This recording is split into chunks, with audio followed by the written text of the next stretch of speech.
তোমাকে বইগুলো কে দিয়েছে?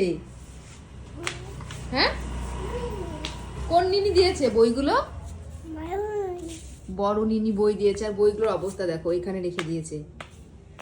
এই বইগুলো দিদি আর বই। এগুলো কার বই মাম্মা?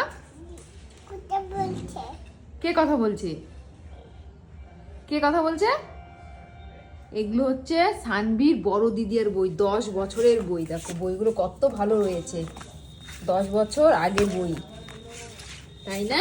আমার হাসছে দেখো, বত সিঙ্গার টিপ দিয়ে দেখো মুখের অবস্থা কি করেছে। তাই দেখে যাও ও কোথায় বসেছে, ঠান্ডার মধ্যে বসেছে। দেখো কি কনকনে ঠান্ডা। মাম্মা ওঠো ওঠো ওঠো, ঠান্ডা লেগে যাবে, ওঠো শিগগিরি ওঠো, শিগগিরি ওঠো। দুষ্টু, শুধু দুষ্টুমি করে, ঠান্ডার মধ্যে শুধু বসে থাকে আর নাক দিয়ে শুধু জল বেরোবে।